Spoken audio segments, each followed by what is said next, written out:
चलिए lecture number 10 से आगे बढ़ते हैं। होमवर्क आपने नोट डाउन किया होगा। आज का जो हमारा नया टॉपिक है थियरी वाइज, दैट इज बच्चों फ्रिक्शन। आज हमको स्टार्ट करना है फ्रिक्शन। ये टॉपिक कभी कभी ये बहुत सारे बुक में बच्चों ये अलग यूनिट के अकॉर्डिंग दिया गया होता है, मगर ये बेसिकली एनएलएम का ही पार्ट है फ्रिक्शन। जो अच्छी अच्छी बुक्स है, एचसीवी ले लो या बहुत सारी बुक है, वहां पे फ्रिक्शन को एज अ यूनिट वो लोग कंसिडर कर रहे हैं, मगर है ये एनएलएम का ही पार्ट। हम भी आज, आप ऐसा भी बोल सकते हो कि आज नया एक यूनिट ही स्टार्ट कर रहे हैं, दैट इज फ्रिक्शन।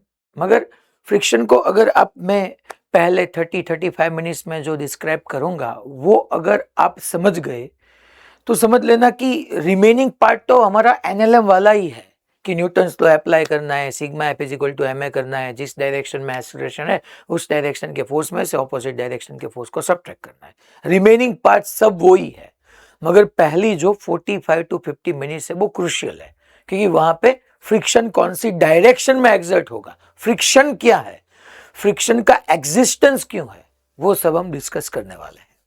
तो पहले बेसिकली हम फ्रिक्शन की डेफिनेशन लिखते हैं। देखिए फ्रिक्शन क्या है बच्चों। It is an electromagnetic force. बच्चों ये नॉर्मल फोर्स, टेंशन फोर्स, ऐसा ही एक इलेक्ट्रोमैग्नेटिक फोर्स ही है। इन शॉर्ट कांटेक्ट फोर्स ही है, क्योंकि जितने भी इलेक्ट्रोमैग्नेटिक फोर्स थे वो सब कांटेक्ट की वजह से थे। जैसे टेंशन, जैसे नॉर्मल, हर किसी के लिए हमको कांटेक्ट चाहिए, तो वैसे ही फ्रिक्शन भी इलेक्ट्रोमैग्नेटिक फोर्स है और उसके लिए भी कांटेक्ट चाहिए। ग्रेविटेशनल फोर्स के लिए कांटेक्ट रिक्वायर्ड नहीं था, वो फील्ड फोर्स था। सो यहां पे बालासिनोर, अब यहां पे ध्यान दीजिए, it is an electromagnetic force, EM force, electromagnetic force which opposes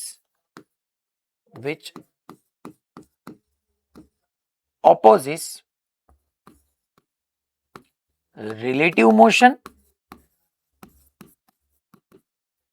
or tendency of relative motion, or tendency of relative motion. It is an electromagnetic force which opposes relative motion or tendency of relative motion between two surfaces in contact.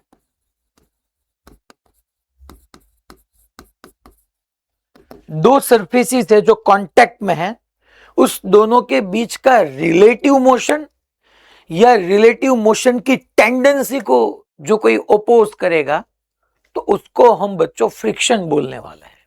जैसे देखो यहां पे ये कोई ऐसी surface है, अब मैं यहां पे क्लैरिटी के साथ बता रहा हूं कि ये रफ सरफेस है, बेसिकली रफ ही थी। अब तक जो हमने डिस्कस किया था वहां पे हम एज्यूम कर रहे थे कि ये सरफेस स्मूथ है, प्रैक्टिकली तो सरफेस रफ ही होगी। तो ये रफ सरफेस है। अब रफ सरफेस पे यहाँ पे कोई एक एम मास का ब्लॉक ऐसे है और मैं ये ब्लॉक को एफ एक्सटर्नल फोर्स एक्सर्ट करूंगा। देखो यहां पे पहली बात, कभी भी बच्चों सरफेस रफ होने की वजह से फ्रिक्शन नहीं आएगा। सुन लेना मेरी बात, ये मैं आगे जाके आपसे क्वेश्चन भी राइज करूंगा। ऐसे अगर कोई रफ सरफेस है और मैंने ब्लॉक को यहां पे प्लेस कर दिया है तो रफ सरफेस की वजह से फ्रिक्शन नहीं आने वाला है। फ्रिक्शन कब आएगा मैं यहां पे डिस्क्राइब कर रहा हूं और आगे हम डिटेल में पढ़ने वाले आज ही।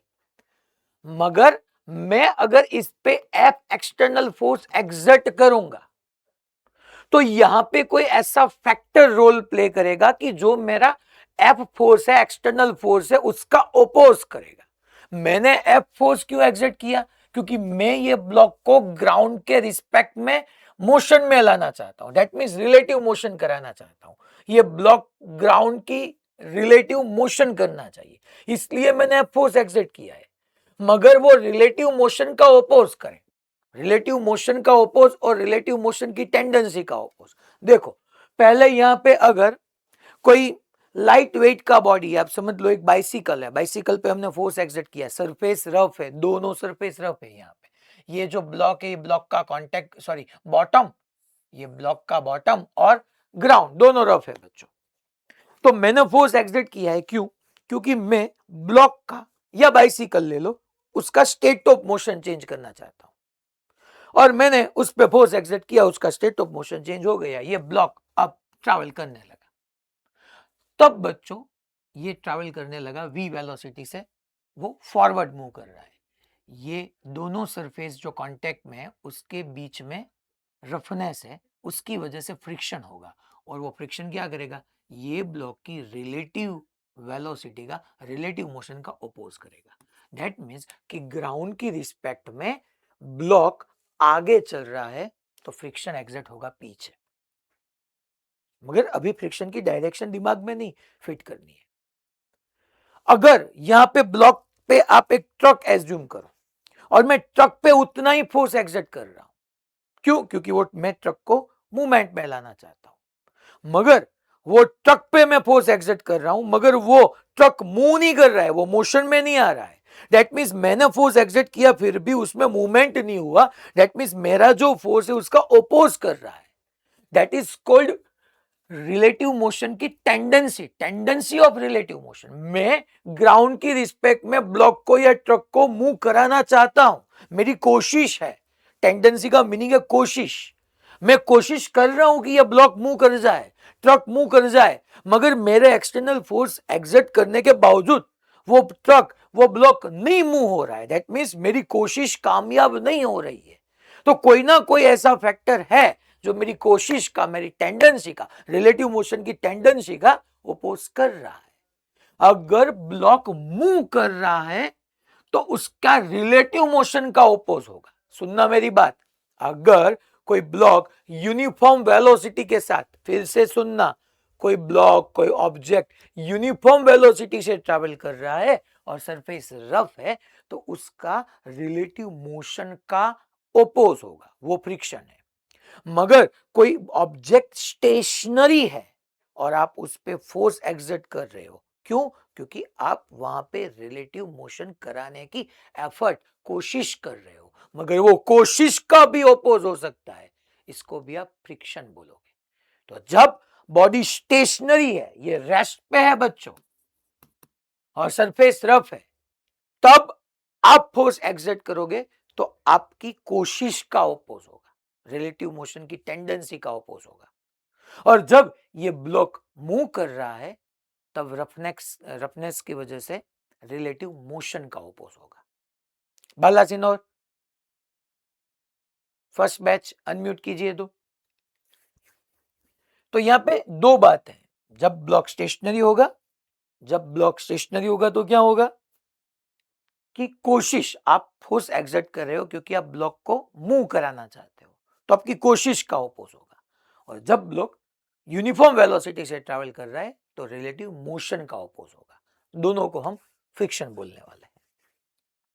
फिर दूसरा पॉइंट, यस बालासिन, और आप बताइए मैंने क्या यहाँ पे डिस्क्राइब किया कॉन्सेप्ट को।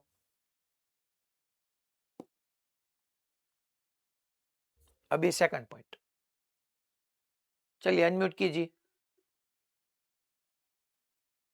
यस, ये रिलेटिव मोशन और रिलेटिव मोशन की टेंडेंसी, ये दोनों में क्या डिफरेंस है?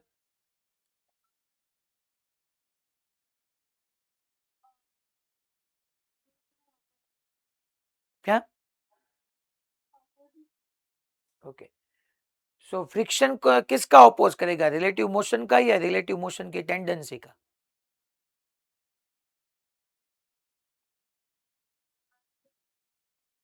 कब?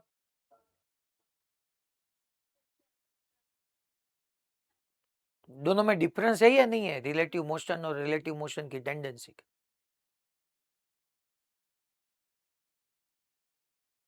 अब कुछ सुना नहीं है आपने। सेकंड, उसकी डायरेक्शन क्या होगी बच्चों? उसकी डायरेक्शन होगी देखो जैसे नॉर्मल फोर्स की डायरेक्शन कब थी, जब सरफेसेस कांटेक्ट में थे तो उसके परपेंडिकुलर थी। वैसे ही बच्चों ये फ्रिक्शन फोर्स की जो डायरेक्शन है, it act sorry its direction of friction is along the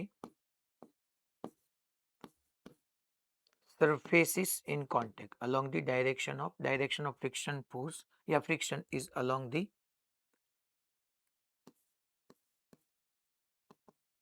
surfaces in contact।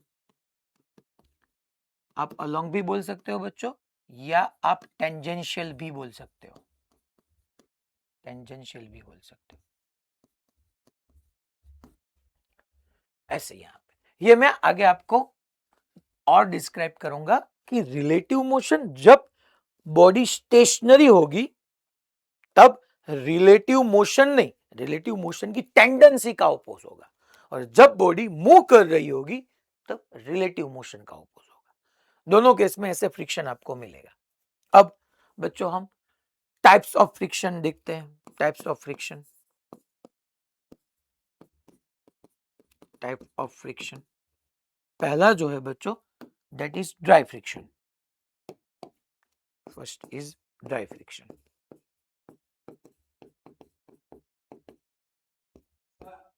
Yes बताओ।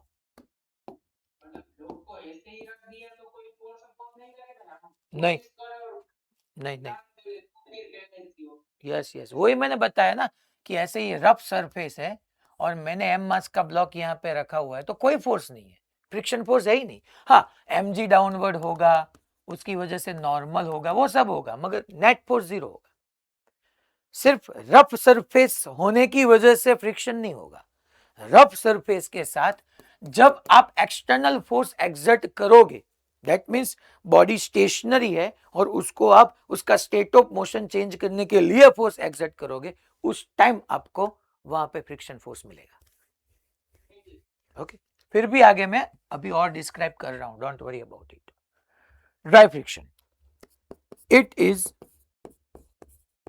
Due to irregularities, it is due to irregularities of surface in contact।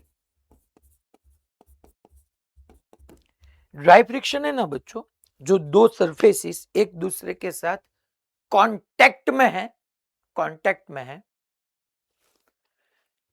तो वो कांटेक्ट की इरेग्युलरिटीज है। क्योंकि आप किसी भी सरफेस को ऐसे आप दे बोल सकते हो कि सर हम जिस बैच पे बैठे हुए हैं, जहां पे आपकी बुक्स पड़ी हुई है वो सर स्मूथ है, मगर स्मूथ नहीं है। ये मोबाइल भी हमको लग सकता है ये कवर स्मूथ है, मगर ये स्मूथ नहीं है। अगर मैं इसको माइक्रोस्कोपिक लेवल पे देखूंगा तो यहाँ पे बहुत सारी इरेग्युलरिटीज होगी। तो ऐसे irregularities, it is due to irregularities of surface in contact. And दूसरा है that is wet friction, dry friction and second wet friction.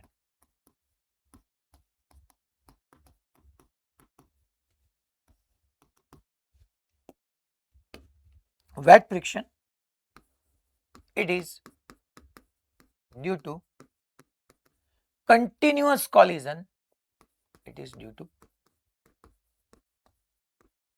continuous collision of medium particle on object, it is due to continuous collision of medium particle on object। ये बच्चों wait friction आप पढ़ चुके हो, जो fluid में आपने पढ़ा ना विस्कस फोर्स, कि अगर ऐसे कोई एक एम मास का बॉल था या कोई बॉडी थी, इसको आप एयर में इसको फ्री फॉल करा रहे हो, तो यहाँ पे mg डाउनवर्ड फोर्स एक्सर्ट होता है।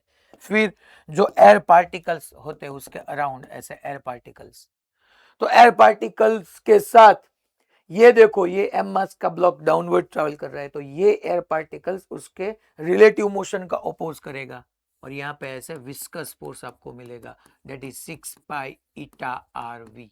उसकी वजह से टर्मिनल वेलोसिटी भी आप पढ़ चुके हो। तो ये आज हमारा किन इंटरेस्ट वेट फ्रिक्शन में नहीं रहने वाला है, क्योंकि ये आप फ्लूइड में पढ़ चुके हो। आज जो हम डिस्कस करने वाले हैं दैट इज ड्राई फ्रिक्शन। दोनों में डिफरेंस समझना। ड्राई फ्रिक्शन जो सरफेसिस कांटेक्ट में उसकी इरेग्युलरिटीज के वजह से है, और वेट फ्रिक्शन जो एयर पार्टिकल्स है, मीडियम के एयर पार्टिकल्स, वो बॉडी के साथ जो कोलाइड कर रहा है, ऐसे यहाँ से ऐसे स्ट्राइक करेगा, ऐसे स्ट्राइक करेगा, ऐसे स्ट्राइक करेगा, वो कोलाइड करने की वजह से वहां पे बच्चों वेट फ्रिक्शन डेवलप होता है। इसका एग्जांपल है एयर फ्रिक्शन। जो वेट फ्रिक्शन है उसका एग्जांपल होगा बच्चों एयर फ्रिक्शन।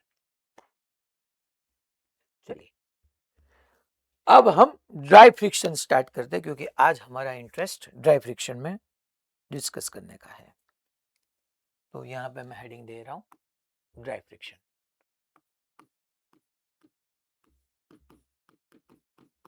तो ये बच्चों बेसिकली इरेग्युलरिटीज की वजह से है। चलिए मैं यहाँ पे सरफेस ड्रॉ कर रहा हूं ऐसे, ये रफ सरफेस है। अब यहाँ पे क्लैरिटी चाहिए कि ये रफ सरफेस है, और यहाँ पे मैं कोई ऐसा ब्लॉक अरेंज कर रहा हूं। ये एम मास का ब्लॉक है।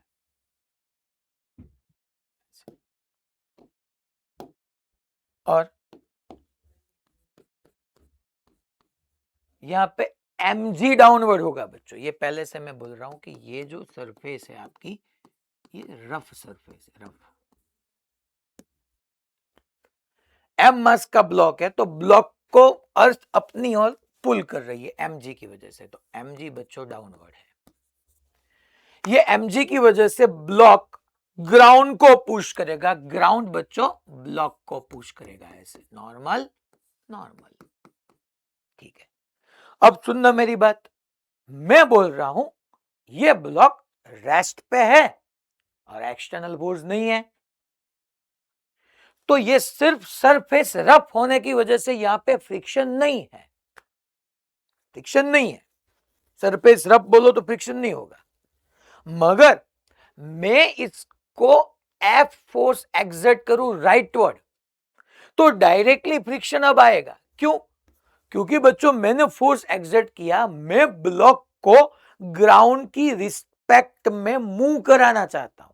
दैट मींस रिलेटिव मोशन होने वाला है वहां पे। मैं बात फिर से एक बार रिपीट करके आगे निकल जाऊंगा, फिर मैं रिपीट नहीं करूंगा। सिर्फ सरफेस रफ होने की वजह से फ्रिक्शन नहीं आने वाला।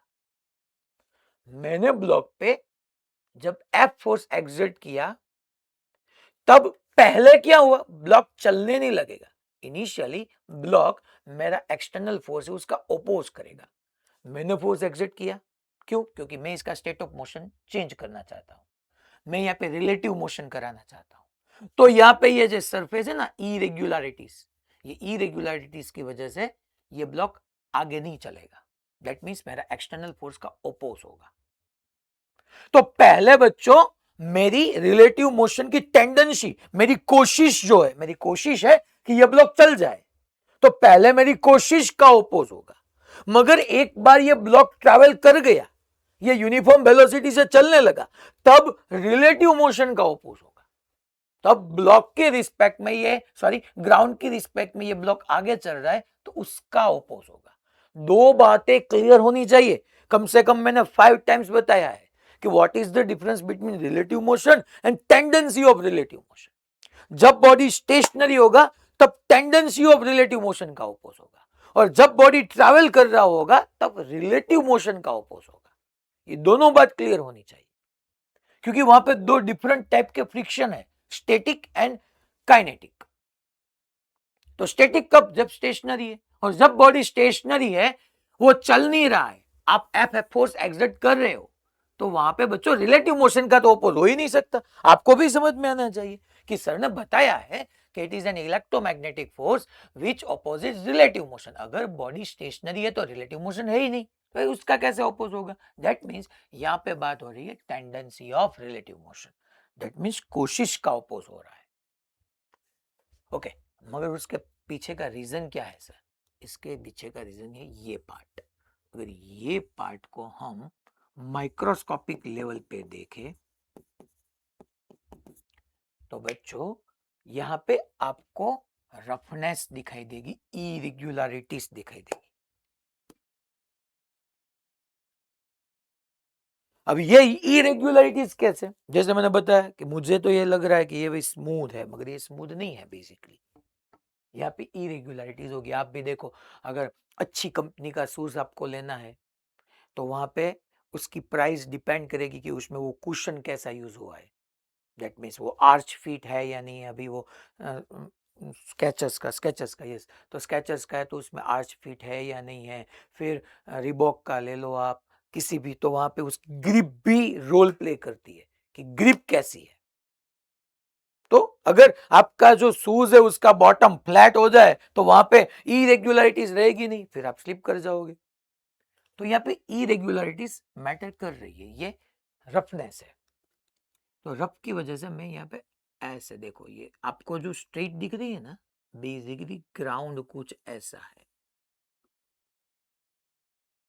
ये मैंने ग्राउंड ड्रॉ किया है, सरफेस ऑफ ग्राउंड। यहाँ पे आपको ये फ्लैट दिख रहा है मगर ये ऐसा है यहाँ पे। फिर जो आपका ब्लॉक है उसका बॉटम भी फ्लैट नहीं है, उसमें भी ऐसे इरेग्युलरिटीज बहुत सारी है।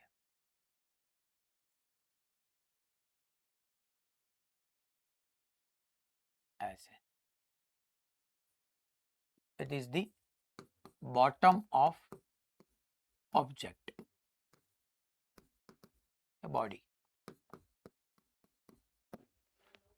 जो ब्लॉक है, जो बॉडी है, उसका बॉटम। तो यहाँ पे बच्चों सरफेस ऑफ ग्राउंड, ग्राउंड की सरफेस और ब्लॉक की बॉटम, इस दोनों के बीच में बच्चों इंटरलॉक हो जाता है। इंटरलॉक जैसे क्या होगा, जैसे देखो ये अगर सरफेस का खड्डा है ना, वहां पे बॉडी का जो ये पार्ट, जो बम्प वाला पार्ट है ना, वो वहां पे जाके फिट हो जाएगा। एक खड्डे में दूसरे का बम्प। यहाँ पे देखो, अगर बॉटम है, जो बॉटम ऑफ बॉडी है उसमें बच्चों यहाँ पे खड्डा है, तो ग्राउंड का जो बम्प है वो उस पे इंटरलॉक कर जाएगा, फिक्स हो जाएगा। दोनों सरफेस में, जिस सरफेस में, यहाँ पे सरफेस ऑफ ग्राउंड, मैं दो ही बात बोलूंगा, ग्राउंड एंड बॉडी। ग्राउंड के खड्डे में बॉडी का बम्प फिक्स हो गया, इंटरलॉक हो गया। फिर ये देखो, जो ग्राउंड का बम्प है वो बॉडी के खड्डे में इंटरलॉक हो गया। फिर से ये बॉडी का बम्प है वो ग्राउंड के खड्डे में इंटरलॉक हो गया। ऐसे खड्डे और बम्प एक दूसरे में इंटरलॉक हो गए। और वहां पे बच्चों क्या होगा, इंटरमोलिक्यूलर फोर्सेस। बिकॉज ऑफ, मैंने आपको बताया था कि जो हमारा इलेक्ट्रोमैग्नेटिक फोर्स है, it is an it is a intermolecular forces. क्या होगा, जो बॉडी का मॉलिक्यूल है और सरफेस ऑफ ग्राउंड का मॉलिक्यूल है, ये दोनों एक दूसरे पे जो फोर्सेस एग्जर्ट कर रहे हैं, दैट इज इंटरमोलिक्यूलर फोर्सेस, और इसको ही हम इलेक्ट्रोमैग्नेटिक फोर्स बोलने वाले हैं। तो यहां पे जो रफनेस है, इरेग्युलरिटीज है, उसकी वजह से क्या होगा कि आप ऐसे देखो तो ये बच्चों, ये दोनों के बीच में कांटेक्ट है, तो कांटेक्ट फोर्स आएगा। ऐसे ऐसे कांटेक्ट फोर्स बेसिकली बच्चों परपेंडिकुलर टू कांटेक्ट ही होगा। ये कांटेक्ट फोर्स दो क्यों ड्रॉ किए, एक बच्चों कांटेक्ट फोर्स एग्जर्ट किया है सरफेस ने ग्राउंड पे, और एक किया है सॉरी सरफेस ऑफ ग्राउंड ने बॉडी पे, और दूसरा हुआ है बच्चों बॉडी ने सरफेस पे। बिकॉज फोर्सेस ऑलवेज एक्ट इन पैर, वो पैर में ही होगी, अकेला फोर्स एग्जिस्ट नहीं करेगा। तो अगर आप देखो तो इसको मैं कांटेक्ट फोर्स बोलूंगा, आर। इसको भी मैं आर, आप नेट भी बोल सकते हो, नेट फोर्स या नेट कांटेक्ट फोर्स, जो भी आप बोलो। ये कहां पे सर, ये ग्राउंड ने बॉडी पे एग्जिट किया। ये जो है that is exert on ground due to body. फिर यहाँ पे देखो, आप फिर से यहाँ पे ऐसे कांटेक्ट हुआ है, नो प्रॉब्लम, ऐसे, और यहाँ पे ऐसे, यहाँ पे ऐसे कांटेक्ट हुआ है तो यहाँ पे ऐसे, यहाँ पे ऐसे कांटेक्ट, ये कांटेक्ट फोर्सेस है सारे। फिर यहाँ पे ऐसे हुआ है,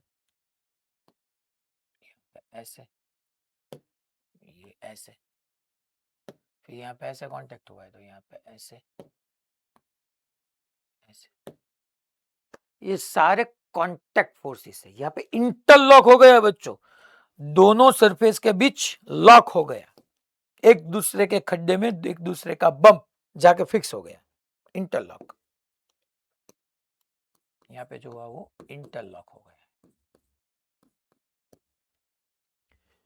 अब बच्चों देखो ये सब आपका नेट कांटेक्ट फोर्स है, ये भी बच्चों बेसिकली आर नेट ही है, आर नेट इसको भी आप बोल सकते हो, ये भी आर नेट है, ये भी नेट कांटेक्ट फोर्स, ये भी बच्चों नेट कांटेक्ट फोर्स। अब नेट कांटेक्ट फोर्स के दो कंपोनेंट है, क्यों? क्योंकि जो नेट फोर्स आपका है बच्चों, वो net force X Y plane में अगर हम कंसीडर करें तो उसके दो कंपोनेंट आएंगे, एक ये और एक ऐसे बच्चों।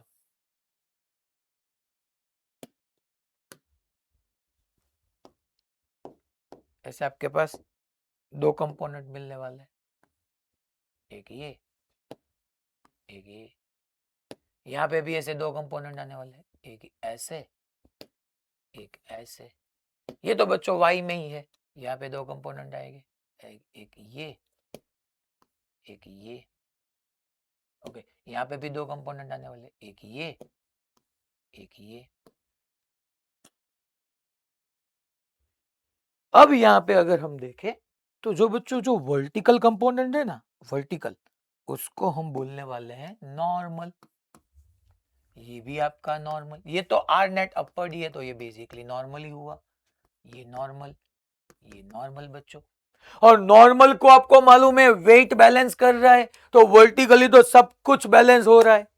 जो वर्टिकली अपवर्ड नॉर्मल फोर्स था उसको वेट mg बैलेंस कर लेगा, मगर जो नेट कांटेक्ट फोर्स है उसका जो कांटेक्ट सरफेस है उसके अलोंग, उसके पैरेलल, उसके टेंजेंशियल डायरेक्शन में जो फोर्स आ रहा है इसको हम फ्रिक्शन बोलेंगे। फ्रिक्शन को हम स्मॉल एफ से डिनोट करने वाले हैं। ये भी फ्रिक्शन, यहाँ पे ऐसे है देखो बच्चों कंपोनेंट, ये भी फ्रिक्शन, ये भी फ्रिक्शन। तो यहां पे बच्चों अगर आपको कभी भी क्वेश्चन में नेट कांटेक्ट फोर्स बताना हो तो आज आप सुन लेना कि नॉर्मल फोर्स और फ्रिक्शन फोर्स का रिजल्टेंट जो है that is your net contact force. क्योंकि फ्रिक्शन फोर्स कोई और नहीं है, वो भी बच्चों कांटेक्ट फोर्स या इलेक्ट्रोमैग्नेटिक फोर्स ही है। तो उस दोनों का रिजल्टेंट आपको लिखना है तो कैसे लिख सकते हैं, मैं आपको वो बता रहा हूं कि ऐसे अगर बच्चों यहां पे, मगर पहले आप देखो, पहले देखो कि क्या हो रहा है वाई डायरेक्शन में। देखो वाई डायरेक्शन में बच्चों जो बॉडी है, बॉडी पे अपवर्ड नॉर्मल फोर्स है, ये सारे नॉर्मल अपवर्ड एड ऑन हो जाएंगे, सारे एड ऑन हो जाएंगे। इसको बैलेंस करेगा mg, इसको बैलेंस करेगा mg। बच्चों अब हॉरिजॉन्टल देखो, कॉन्टेक्ट सरफेस है उसके अलोंग देखो, अलोंग पैरेलल, तो ये एफ राइटवर्ड, ये एफ लेफ्टवर्ड, ये राइटवर्ड लेफ्टवर्ड एक दूसरे को कैंसिल आउट कर जाएंगे, ये लेफ्ट ये राइट एक दूसरे को कैंसिल आउट कर जाएंगे। तो हॉरिजॉन्टल कोई फोर्स ही है ही नहीं, और वर्टिकल है नॉर्मल, उसको वेट ने बैलेंस कर लिया। मगर सुनो मेरी बात, जब आप इस पे ब्लॉक पे हॉरिजॉन्टली एफ फोर्स एग्जर्ट करोगे ना, हॉरिजॉन्टली एफ फोर्स, तब ये सारे जो फ्रिक्शन फोर्स है ना, फ्रिक्शन फोर्स, ये सब, ये सेल्फ एडजस्टिंग फोर्स है, वो अपने आप एडजस्ट हो जाएंगे। और वो सब जब आपने राइटवर्ड फोर्स एग्जिट किया है ना, तो ये सब, ये 1 2 3 और 4, ये 4 फ्रिक्शन फोर्सेस आपके एक्सटर्नल राइटवर्ड फोर्स का अपोज करने के लिए सबकी डायरेक्शन लेफ्टवर्ड हो जाएगी। क्यों? क्योंकि वो इंटरलॉक है, वहां पे इंटरलॉक हो गया, वो सेल्फ एडजस्टिंग है। सर क्या यार, ये तो फोर्स राइटवर्ड है, सही बात है, जब आपका एक्सटर्नल फोर्स नहीं है तो ये राइटवर्ड लेफ्टवर्ड बैलेंस, ये लेफ्टवर्ड राइटवर्ड बैलेंस, फिनिश। मगर आप एफ फोर्स हॉरिजॉन्टली एग्जर्ट कर रहे हो तो ये सारे फ्रिक्शन फोर्स है वो सेल्फ एडजस्ट करके relative motion, sorry relative motion की टेंडेंसी का अपोज करने के लिए लेफ्टवर्ड चले आएंगे, जिसको आप फ्रिक्शन बोलने वाले हो। क्लियर हो रहा है यहां तक मेरी बात सबको? श्योर? द बोली वलसाड, मैं किसी से पूछूंगा भाईली, ओके फाइन। अब हमको यहां पे दैट मीन्स जो मैंने बताया ना, पोरबंदर से वो बच्चे ने क्वेश्चन किया था ना कि सिर्फ रफनेस की वजह से फ्रिक्शन आएगा कि नहीं आएगा, नहीं आएगा, क्योंकि सरफेस रफ होने की वजह से ये राइट वर्ड ये लेफ्ट वर्ड कैंसिल आउट, ये लेफ्ट वर्ड ये right word cancel out, net friction force zero. मगर जब आप एफ एक्सटर्नल फोर्स एग्जर्ट करोगे तो ये सारे जितने भी फ्रिक्शन है वो सेल्फ एडजस्ट होके आपकी एक्सटर्नल फोर्स की ऑपोजिट खड़े हो जाएंगे और आपके रिलेटिव मोशन की टेंडेंसी को अपोज करेंगे, आपकी कोशिश को अपोज करेंगे सब। क्यों? क्योंकि वो कांटेक्ट फोर्स है, इंटरमोलिकुलर फोर्सेस है। तो यहां पे मैं लिखूंगा बच्चों, अब अगर हमको नेट कांटेक्ट फोर्स निकालना है, नेट कांटेक्ट फोर्स, तो क्या करना होगा? अगर ये आपका ब्लॉक है ऐसे, ये ग्राउंड और यहां पे बच्चों एम मास का ब्लॉक है, तो और ये ग्राउंड आपका रफ होना चाहिए, ये रफ है, तो यहाँ पे बच्चों नॉर्मल ऐसे होगा और फ्रिक्शन यहाँ पे बच्चों ऐसे होगा, तो ये नॉर्मल और फ्रिक्शन का ये आपको रिजल्टेंट आर नेट मिलेगा, ऐसे ये आर नेट होगा। और जो नेट रिजल्टेंट फोर्स है, नेट कांटेक्ट फोर्स है, इसको आपको लिखना होगा under root of N square plus F square, under root of N square plus F square. Sir ये क्या करेगा? अगर ये ब्लॉक स्टेशनरी है और आपने एक्सटर्नल फोर्स एग्जर्ट किया है तो ये आपकी कोशिश का ओपोज करेगा। मगर ये ब्लॉक यूनिफॉर्म वेलोसिटी से चल रहा है तो वो आपका रिलेटिव मोशन का ओपोज करेगा। तो यहां पे फ्रिक्शन ऐसे होगा लेफ्टवर्ड। अगर ब्लॉक पे मैंने फोर्स एग्जर्ट किया है राइटवर्ड, मैं ये ब्लॉक को ग्राउंड की रिस्पेक्ट में फॉरवर्ड मूव कराना चाहता हूं, मगर ये ग्राउंड रफ होने की वजह से, इंटरमोलेक्युलर फोर्सेस की वजह से यहां पे फ्रिक्शन एग्जर्ट करेगा ब्लॉक पे ग्राउंड, ब्लॉक पे ग्राउंड फोर्स एग्जर्ट करेगा लेफ्टवर्ड। और forces are always act in pair. ये फोर्स किसने एग्जर्ट किया है?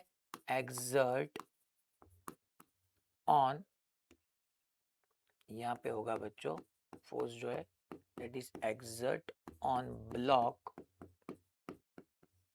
ड्यू टू ग्राउंड, और यहां पे ऐसे ही राइटवर्ड फोर्स आ जाएगा that is exert on ground due to block as per Newton's third law, action reaction बच्चों, कि ग्राउंड ने ब्लॉक पे फ्रिक्शन एग्जर्ट किया पीछे तो ब्लॉक ग्राउंड पे फ्रिक्शन एग्जर्ट करेगा आगे, क्योंकि एक्शन रिएक्शन फोर्सेस होते वो सेम मैग्नीट्यूड के ऑपोजिट डायरेक्शन और डिफरेंट बॉडीज पे एग्जर्ट होते हैं। तो यहां पे मैंने ऐसे डिफरेंट बॉडीज आपको शो किया है। और एक बात बच्चों ये भी देखो कि अगर नेट कांटेक्ट फोर्स निकालना हो आर नेट, तो आपको करना होगा under root of N square plus F square. फिर देखो एक बात, ये जो आपका नेट कांटेक्ट फोर्स है ना और नॉर्मल फोर्स, ये दोनों के बीच के एंगल को मैं फाई बोल रहा हूं और इसको हम बोलने वाले हैं एंगल ऑफ फ्रिक्शन। ये बात याद रखना, बहुत बार बच्चे भूल जाते हैं, ये PYQ है हमारा कि एंगल ऑफ फ्रिक्शन निकालो, एंगल ऑफ फ्रिक्शन। तो एंगल ऑफ फ्रिक्शन कैसे? ये 5 है, किसके बीच का angle? Net contact force and normal force, क्योंकि फ्रिक्शन के साथ नहीं। तो यहां पे हमको लिखना होगा tan phi is equal to, ऐसे देखो तो tan phi is equal to opposite, अगर ये फ्रिक्शन है तो बच्चों ये फ्रिक्शन ही हुआ ना, opposite upon adjacent F by N। आपको फॉर्मूला नहीं याद रखना है, आपको ये याद रखना है कि एंगल ऑफ फ्रिक्शन बोलते किसको है?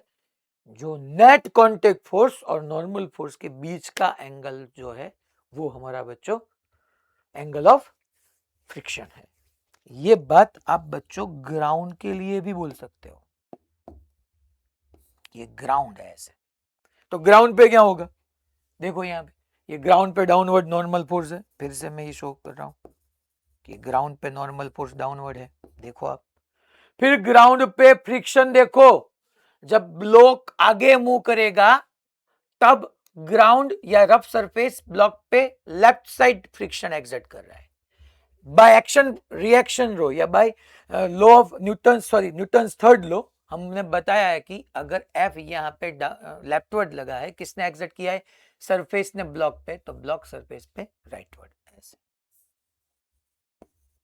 तो यहाँ पे भी आप बच्चों इस दोनों के रिजल्टेंट को आप नेट कांटेक्ट फोर्स लिख सकते हो और यही होगा। देखो यहाँ पे भी ऐसा भी हो सकता है, ग्राउंड पे नॉर्मल डाउनवर्ड, ग्राउंड पे फ्रिक्शन राइटवर्ड, और यहाँ पे भी आप जो नेट है और नॉर्मल, इस दोनों के बीच के एंगल को आप एंगल ऑफ फ्रिक्शन बोलने वाले हो। मैंने यहाँ से फाई, इसको फाई बोलते हैं, tan फाई से फाई अल्फा थीटा, सिंपल। जो नेट रिजल्टेंट है और नॉर्मल के बीच का एंगल है, that is angle of friction. चलिए अब हम टाइप्स ऑफ ड्राई फ्रिक्शन भरते हैं। उसमें पहला है, यस बताओ क्या? ओके लिख लो चलो। अब यहां पे टाइप्स ऑफ ड्राई फ्रिक्शन में फर्स्ट जो है वो है बच्चों static friction, second is limiting friction and third is kinetic friction. Static कब है? नेम से ही आइडिया लग जाएगा, जब बॉडी स्टेशनरी होगी, एट रेस्ट होगी, तब स्टैटिक फ्रिक्शन होगा। काइनेटिक कब है? जब बच्चों बॉडी मूवमेंट में है, मोशन में है, तब काइनेटिक फ्रिक्शन होगा। तो ऐसे आप फ्रिक्शन के टाइप्स ऑफ ड्राई फ्रिक्शन,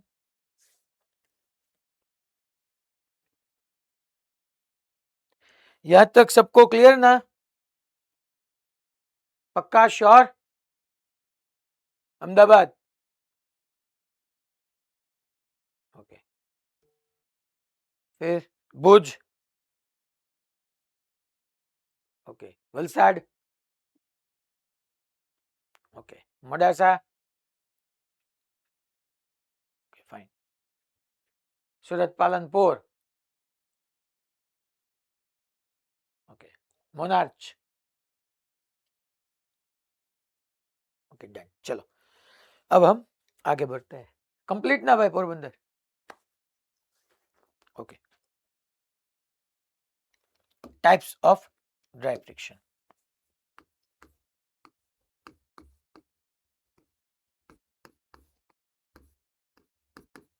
उसमें हमारा फर्स्ट जो है that is static friction.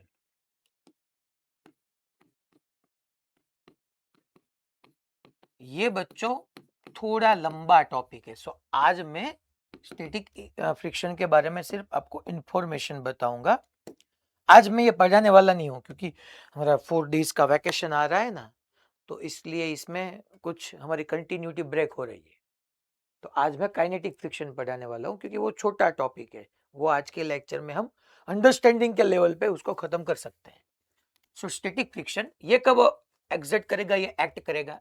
Act when body at rest, when body at rest, जब बॉडी या ऑब्जेक्ट रेस्ट पे होगा ना बच्चों, तब जो फ्रिक्शन लगेगा ना वो स्टैटिक फ्रिक्शन होगा। ये स्टैटिक फ्रिक्शन बेसिकली क्या करना है, कर रहा है, it opposes tendency of relative motion, tendency of relative motion. जो मैंने बताया ना बच्चों, ये बात आपको याद रखनी है कि स्टेशनरी है तब रिलेटिव मोशन का ऑपोज नहीं होगा ना, क्योंकि तभी तो मोशन ही नहीं है। तब रिलेटिव मोशन की कोशिश का ऑपोज होगा। आपने फोर्स एग्जर्ट किया है, आपने कोशिश की है रिलेटिव मोशन को स्टार्ट करने के लिए, और उसका ऑपोज कर रहा है जो फोर्स, जो friction force, that is your static friction force. उसका कोई फॉर्मूला ही नहीं है, इट इज नो फॉर्मूला। तो ये टफ हो गया ना टॉपिक हमारे लिए, क्योंकि इसको कोई फॉर्मूला ही नहीं है। स्टैटिक फ्रिक्शन हर एक क्वेश्चन में डिफरेंट हो सकता है। इसको हमको सिचुएशन से डिसाइड करना है. So fourth point, it is a situation based force. It is situation based force. और सिचुएशन बेस्ड फोर्स में मैग्नीट्यूड एंड डायरेक्शन दोनों सिचुएशन बेस्ड होगी. मैग्नीट्यूड एंड डायरेक्शन दोनों. सो स्टैटिक फ्रिक्शन में आज सिर्फ इतना ही याद रखना है कि वो act when body at rest, जब बॉडी रेस्ट पे होगी तभी एक्ट करेगा. स्टैटिक फ्रिक्शन रिलेटिव मोशन को नहीं, जो रिलेटिव मोशन के लिए जो हम कोशिश कर रहे उसका अपोज करेगा. उसका कोई फॉर्मूला नहीं है, कोई इक्वेशन नहीं है, और वो सिचुएशन बेस्ड फोर्स है. सिचुएशन देखनी है, उस हिसाब से उसका फॉर्मूला और उसकी डायरेक्शन हमको डिसाइड करनी है. Okay sir, no problem. Then second, limiting friction. इसको बच्चों लिमिटिंग फ्रिक्शन भी बोलते हैं, ये उसका दूसरा नेम है maximum static friction. Maximum static friction, limiting friction भी बोल सकते हैं या इसको मैक्सिमम स्टैटिक फ्रिक्शन भी बोल सकते हैं. सो यहाँ पे इसका सिंपल मीनिंग क्या है देखो. Limiting friction, it is maximum value of, it is maximum value of static friction.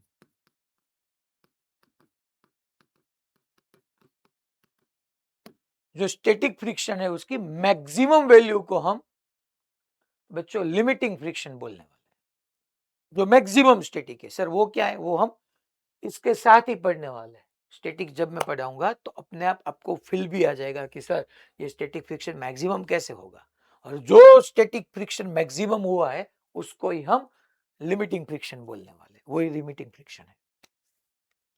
Third, जो आज हम पढ़ने वाले हैं that is kinetic friction.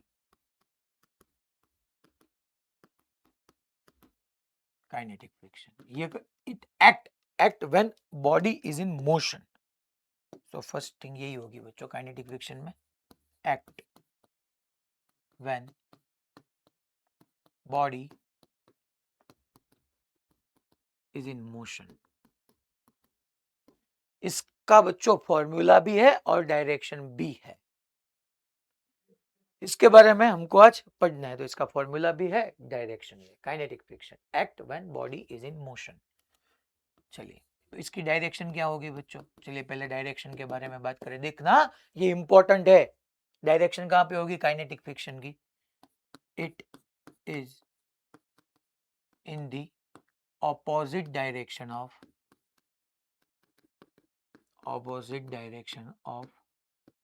Relative motion. जो आपका रिलेटिव मोशन है ना बच्चों, उसकी ऑपोजिट डायरेक्शन में काइनेटिक फ्रिक्शन होगा. क्योंकि काइनेटिक फ्रिक्शन तभी है act when body is in motion, motion कर रहा है. मगर मोशन की ऑपोजिट डायरेक्शन में काइनेटिक फ्रिक्शन नहीं है. काइनेटिक फ्रिक्शन है रिलेटिव मोशन की या रिलेटिव वेलोसिटी की. आप देखो वर्ड चेंज कीजिए, रिलेटिव वेलोसिटी की ऑपोजिट डायरेक्शन में आपका बच्चों काइनेटिक फ्रिक्शन है. It is in the opposite direction of relative velocity. Sir magnitude कैसे डिफाइन करना है. देखो मैग्नीट्यूड के लिए पहले ये बच्चों एक्सपेरिमेंटल फोर्स है. बाय एक्सपेरिमेंट हम ये बोल सकते हैं, by experiment we can say that kinetic friction, friction को हम स्मॉल एफ से डिनोट करने वाले हैं, फोर्स को कैपिटल एफ, मगर फ्रिक्शन फोर्स को स्मॉल एफ. तो by experiment we can say kinetic friction F K, friction small F मगर काइनेटिक तो F K, is directly proportional to normal force exert on it. Sir कैसे आया. Bye experiment आया है.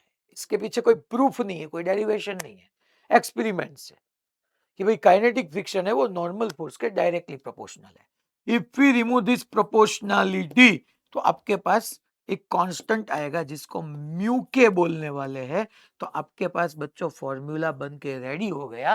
Kinetic friction का formula है mu K N, F K is equal to mu K N, where where mu के को हम बोलने वाले हैं coefficient of kinetic friction, coefficient of kinetic friction.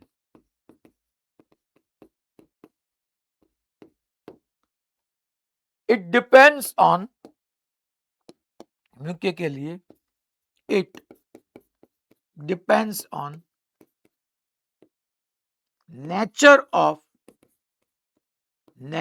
Of surfaces in contact.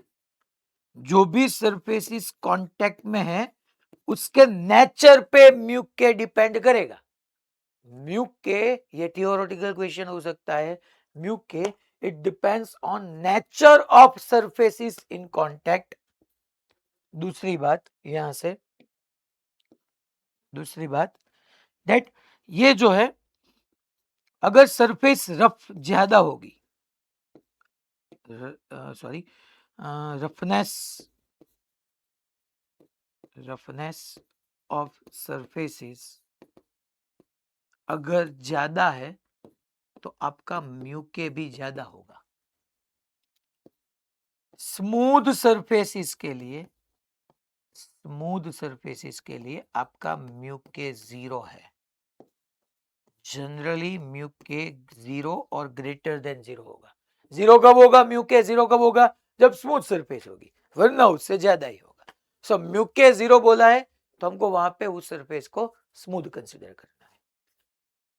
अगर रफनेस ऑफ सरफेस ज्यादा है तो म्यू के ज्यादा होगा। फिर और एक पॉइंट, आप कंटिन्यूटी में ही लिखना, मेरे पास स्पेस नहीं है इसलिए मैं यहाँ पे लिख रहा हूं। वो बच्चों डायमेंशनलेस है, यूनिटलेस पहले दो। सर यूनिटलेस कैसे? देखो ना, mu K is equal to, आप इसको इक्वेट कीजिए। So mu K is equal to आपके पास मिलेगा F K upon N, kinetic frictional force upon normal force, force upon force cancel out हो जाएंगे। सो ये यूनिटलेस है, साथ में यूनिटलेस के साथ में ये डायमेंशनलेस भी है, डायमेंशनलेस भी है। सो आज ये क्लैरिटी होनी चाहिए कि काइनेटिक फ्रिक्शन तब होगा जब बॉडी मोशन में होगा, स्टैटिक फ्रिक्शन तब होगा जब बॉडी स्टेशनरी होगा। स्टैटिक फ्रिक्शन रिलेटिव मोशन को नहीं, उसकी कोशिश को अपोज करेगा, और काइनेटिक फ्रिक्शन में बॉडी मूव कर रही है तो वहां पे रिलेटिव मोशन का ही अपोज होगा, उसकी डायरेक्शन भी it is in the opposite direction of relative velocity. चलिए अब यहां से हम कुछ प्रॉब्लम स्टार्ट कर रहे हैं, प्रैक्टिस आज यहां से अब हम स्टार्ट करने वाले हैं। पहले ये क्वेश्चन लिखो आप, फाइंड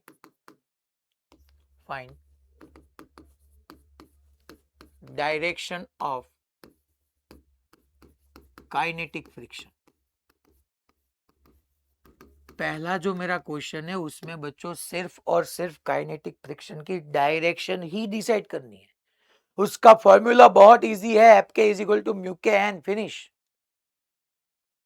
तो वो मैं नहीं पूछ रहा हूं, मैं यहाँ पे मेरा क्वेश्चन सिर्फ इतना ही है, that find direction of kinetic friction. चलिए ये पहला एग्जांपल से हम स्टार्ट करते हैं। एग्जांपल नंबर 1, ये बच्चों रफ सरफेस रफ ही होनी चाहिए, ये रफ सरफेस, यहाँ पे कोई एक्स ब्लॉक है, वो बच्चों 10 मीटर पर सेकंड से ग्राउंड के रिस्पेक्ट में ट्रैवल कर रहा है। तो कोई बोलेगा कि सर ये तो इजी क्वेश्चन है, अगर ब्लॉक आगे जा रहा है तो काइनेटिक फ्रिक्शन पीछे लिख जाएगा। ऐसे नहीं डिसाइड करना है, आप गलती कर बैठोगे, यहाँ पे सही होगा, मगर हमको क्या डिसाइड करना है कि काइनेटिक फ्रिक्शन की डायरेक्शन कहाँ पे है? रिलेटिव वेलोसिटी के ऑपोजिट। चलिए तो मैं पहले यहाँ पे एक्स की वेलोसिटी डिसाइड करूंगा ग्राउंड की रिस्पेक्ट में, वी एक्स जी, क्योंकि काइनेटिक फ्रिक्शन का डायरेक्शन ऑपोजिट टू है रिलेटिव मोशन। तो वी एक्स जी का मीनिंग क्या हुआ? एक्स ब्लॉक का रिलेटिव वेलोसिटी ग्राउंड की रिस्पेक्ट में, एक्स की वेलोसिटी ग्राउंड की रिस्पेक्ट में। तो एज पर कॉन्सेप्ट हम पढ़ चुके, हमको इसको लिखना है V X minus V G. चलिए वी एक्स कितना है? 10, ग्राउंड तो स्टेशनरी है बच्चों, सो 10 मीटर पर सेकंड, ये आपको मिल गया वी एक्स जी। यहाँ पे बच्चों राइट वर्ड को मैं पॉजिटिव बोलूंगा, लेफ्ट वेट को मैं नेगेटिव बोलूंगा। अब आप याद कीजिए मैंने क्या बताया था, काइनेटिक फ्रिक्शन की डायरेक्शन कब होगी, कहां पे होगी, रिलेटिव वेलोसिटी के ऑपोजिट। ग्राउंड की रिस्पेक्ट में एक्स चल रहा है आगे, आगे क्यों, +10। सो ग्राउंड यहाँ पे रफनेस की वजह से, इंटरलॉक होने की वजह से ग्राउंड उसके रिलेटिव मोशन का अपोज करेगा, रिलेटिव वेलोसिटी का अपोज करेगा। तो यहाँ पे ग्राउंड एक्स ब्लॉक पे फ्रिक्शन एक्सर्ट करेगा पीछे, ऐसे एफ के, ऐसे एफ के। ये काइनेटिक फ्रिक्शन किसने किस पे एक्सर्ट किया है, ग्राउंड ने ब्लॉक पे। तो ब्लॉक ग्राउंड पे काइनेटिक फ्रिक्शन एक्सर्ट करेगा आगे।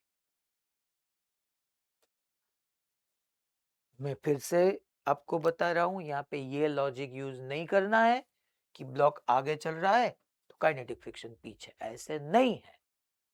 रिलेटिव वेलोसिटी के ऑपोजिट है आपका काइनेटिक फ्रिक्शन। अगर अगर अगर मैं ये भी समझाऊं, चलो मैं यहाँ पे ये लिख रहा हूं VGX, इसका मीनिंग क्या है, velocity of ground with respect to X. तो फॉर्मूला आपको मालूम है, VG माइनस VX। ग्राउंड की वेलोसिटी तो 0 है, एक्स की 10 है, 0 minus 10 metre per second. That means बच्चों ग्राउंड की वेलोसिटी एक्स की रिस्पेक्ट में पीछे है। अगर ग्राउंड एक्स की रिस्पेक्ट में पीछे ट्रैवल कर रहा है, ग्राउंड की रिलेटिव वेलोसिटी एक्स की रिस्पेक्ट में पीछे है, तो ग्राउंड पे फ्रिक्शन फोर्स लगेगा आगे। देखो आगे आगे, इसका मीनिंग क्या है, velocity of ground with respect to X, X की रिस्पेक्ट में ग्राउंड पीछे चल रहा है तो काइनेटिक फ्रिक्शन रिलेटिव वेलोसिटी के ऑपोजिट, वो आगे आ गए। ये बात क्लियर सबको, पक्का, ओके। अब मैं दूसरा एग्जांपल फिर आपसे भी क्वेश्चन राइज करने वाला हूं। Example number 2। अब यहां पे बच्चों ये फिर से रफ सरफेस है, ये कोई एक्स ब्लॉक है, फिर ये कोई वाई ब्लॉक है, वाई ब्लॉक एक्स के ऊपर है। दोनों सरफेसेस रफ है बच्चों, दोनों सरफेसेस रफ है।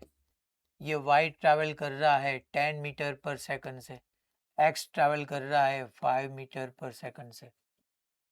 दोनों रफ है, दोनों ट्रैवल कर रहे हैं।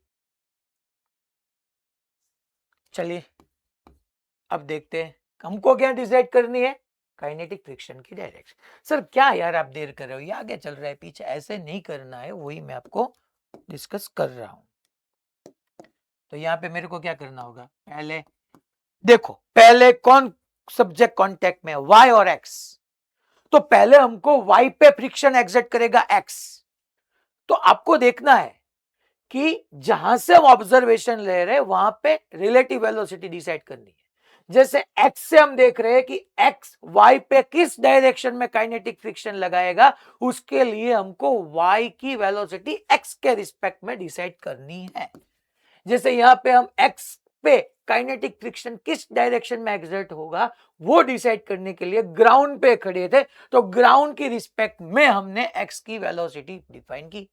यहां पे पहले ये देखना है कि x पे हम खड़े हैं और x की रिस्पेक्ट में y आगे चल रहा है, तो x y पे किस डायरेक्शन में काइनेटिक फ्रिक्शन एक्सर्ट करेगा, उसके लिए y की वेलोसिटी x के रिस्पेक्ट में। No problem, vy minus vx। vy कितना है बच्चों 10, vx कितना है 5, सो 10 माइनस 5 5, +5 क्या शो कर रहा है, +5 क्या शो कर रहा है बच्चों कि x की रिस्पेक्ट में y आगे चल रहा है, x की रिस्पेक्ट में y आगे चल रहा है। तो रफ सरफेस होने की वजह से अगर x की रिस्पेक्ट में y आगे चलेगा तो x y पे फ्रिक्शन उसकी रिलेटिव मोशन का अपोज होगा, f के पीछे होगा। ये f के किसने किस पे एक्सर्ट किया है, x ने y पे, तो मैं यहां पे ऐसे लिखूंगा frictional force on y due to x, ये f के है आपका। तो ये देखो अब यहां पे y पे x ने लेफ्टवर्ड तो x पे y ने राइट, ये हो गया, क्योंकि ये तो बाय Newton's third law action reaction. अब मुझे ये देखना है कि x ग्राउंड की रिस्पेक्ट में, ग्राउंड भी रफ है, तो जो रफ है वहां से फ्रिक्शन फोर्स, काइनेटिक फ्रिक्शन कौन सी डायरेक्शन में एक्सर्ट होगा। तो मेरे को सिंपल ये डिस्कस करना है कि भाई x की रिलेटिव वेलोसिटी ग्राउंड की रिस्पेक्ट में क्या है। चलिए देखते हैं ग्राउंड की रिस्पेक्ट में। तो यहां पे मेरे को लिखना है vx माइनस vg। vx कितना है 5, vg कितना है 0। तो ग्राउंड की रिस्पेक्ट में x, या x की वेलोसिटी ग्राउंड की रिस्पेक्ट में +5 मिल रही है आपको। दैट मींस ग्राउंड की रिस्पेक्ट में x का रिलेटिव वेलोसिटी आगे है, तो काइनेटिक फ्रिक्शन लग जाएगा पीछे। ये एग्जर्ट किया है kinetic friction on x due to ground, तो यहाँ पे ऐसे आ जाएगा, क्योंकि काइनेटिक फ्रिक्शन में जो रोल यहाँ पे है वो बच्चों एक्शन रिएक्शन के कॉन्सेप्ट का ही है।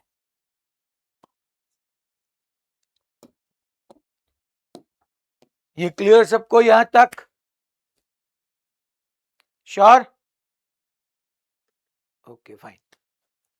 भाईली ओके, अब एग्जाम्पल नंबर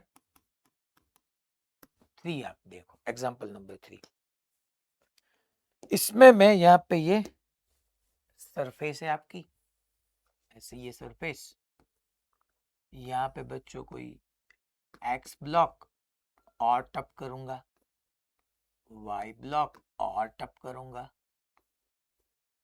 जेड ब्लॉक। सारी सरफेसेस रफ है, हमको सिर्फ और सिर्फ काइनेटिक फ्रिक्शन की डायरेक्शन ही बतानी है। ये आगे चल रहा है 5 मीटर पर सेकंड से, ये 10 मीटर पर सेकंड से, ये 15 मीटर पर सेकंड से। ऐसे ही मैंने यहाँ पे सब डेटा लिखा है, 5, 10 एंड 15। चलिए अब हमको आपको डिसाइड करना है। पहले हमको यहाँ पे z से स्टार्ट करेंगे। z और y दोनों के बीच में रिलेटिव मोशन है सर, रिलेटिव वेलोसिटी है। क्या सरफेस रफ है? यस। अगर एक भी सरफेस स्मूथ होगी तो वहां पे काइनेटिक फ्रिक्शन नहीं लगेगा, वो स्लाइड करेगा फिर। चलिए पहले मैं क्वेश्चन राइज करूंगा कि z और y के बीच में फ्रिक्शन कौन सी डायरेक्शन में लगेगा और कौन किस पे किस डायरेक्शन में लगाएगा। चलिए अब हैंड रेज भी कर सकते हो। ओके, बायली से हैंड रेज हो गया है, दैट्स वेरी गुड। अहमदाबाद से भी, अच्छा वेरी गुड। चलो यस, हरिया से भी, वेरी गुड। अच्छा डबोली से भी, वेरी गुड। चलिए डबोली आप बताइए कैसे करना है।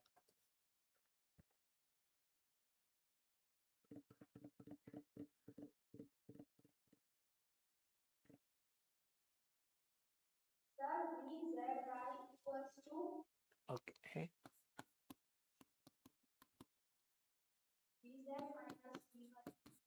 Okay very good.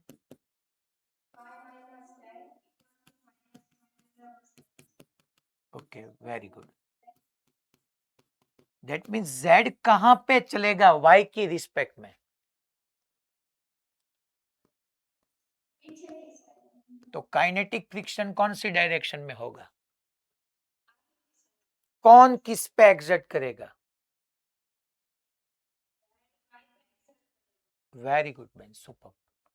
तो इस डायरेक्शन में फ्रिक्शन हुआ ना, friction on z due to y, और एक्शन रिएक्शन से यहाँ पे पीछे आ जाएगा friction on y due to z।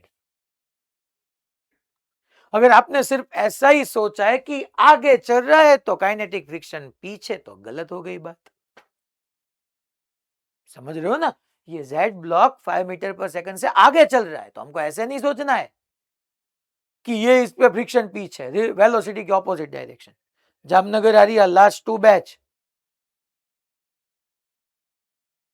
तो ऐसे हमको नहीं सोचना है। यहाँ पे देखना है कि z y के रिस्पेक्ट में रिलेटिव वेलोसिटी का अपोज करेगा, जिस डायरेक्शन में मोशन है उसका नहीं। फिर y और x के बीच में भी देखते हैं ऐसे, V Y X is equal to V Y minus V X करना है हमको। वी वाई कितना है 10, वी एक्स कितना है -15, सो फिर से -5 आपको मिल रहा है। दैट मीन्स जो y ब्लॉक है वो x की रिस्पेक्ट में पीछे चल रहा है, और x और y की दोनों के बीच की जो सरफेस है वो रफ है, तो फ्रिक्शन होगा। काइनेटिक फ्रिक्शन है तो वो रिलेटिव वेलोसिटी के ऑपोजिट होगा। y x के रिस्पेक्ट में पीछे चल रहा है तो काइनेटिक फ्रिक्शन आगे होगा। दैट इज काइनेटिक फ्रिक्शन या friction on y due to x ऐसे, तो यहाँ पे बच्चों friction on x due to y ऐसे, वो फिर एक्शन रिएक्शन से ही डेवलप होगा। फिर अब बच्चों x और ग्राउंड के बीच का सरफेस भी रफ है, तो मुझे ग्राउंड से देखना है, जहां से देखना है वहां से रिलेटिव वेलोसिटी डिसाइड करो। मुझे ग्राउंड से देखना है तो x की वेलोसिटी ग्राउंड की रिस्पेक्ट में लिखो। That means vx minus vg। vx कितना है बच्चों 15, ग्राउंड तो स्टेशनरी है, तो x की रिलेटिव वेलोसिटी ग्राउंड की रिस्पेक्ट में +15 आ रही है। +15 दैट मीन्स कि जो आपका x ब्लॉक है वो ग्राउंड की रिस्पेक्ट में फॉरवर्ड मूव कर रहा है, तो ग्राउंड उस पर फ्रिक्शन एक्सर्ट करेगी leftward. Frictional force, kinetic frictional force on x due to ground leftward and kinetic friction on ground due to x rightward.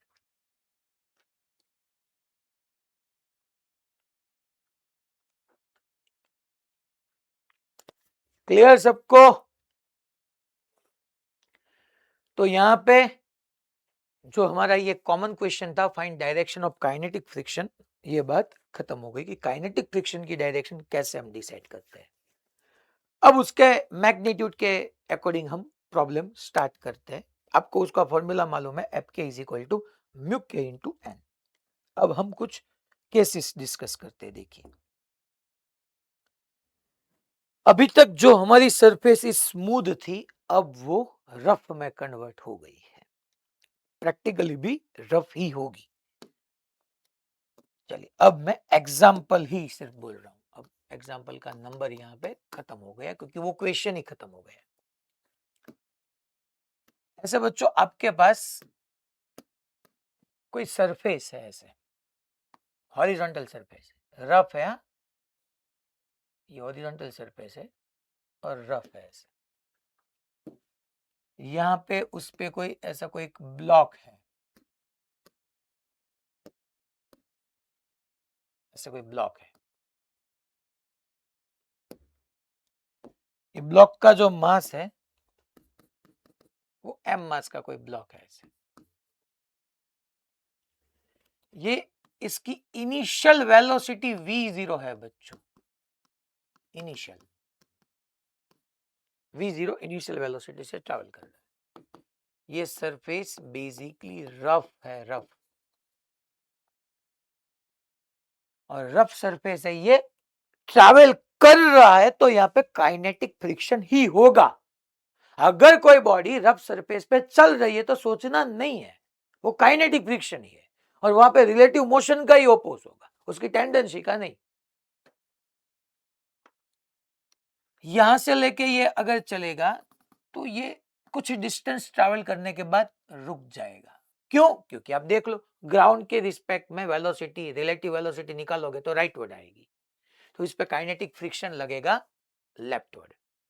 ये ब्लॉक यहां पे आके उसकी वेलोसिटी 0 हो रही है। सो यहां पे फर्स्ट क्वेश्चन मेरा है, फाइंड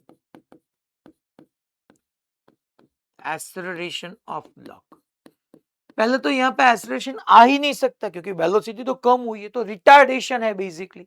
मैं बोल रहा हूँ एक्सेलरेशन, मगर यहाँ पे तो होगा तो रिटार्डेशन ही, और रिटार्डेशन और एक्सेलरेशन में सिर्फ चेंज है वो साइन का ही है, क्योंकि वेलोसिटी कम हो रही है। देखिए सर क्यों कम होगी, वो मैं डिस्कस कर रहा हूं। Second, time taken to stop, time taken to stop, stop होने के लिए कितना टाइम लगेगा। Third, distance travel distance travel before stop, stop होने से पहले वो कितना डिस्टेंस ट्रैवल कर रहा है वो।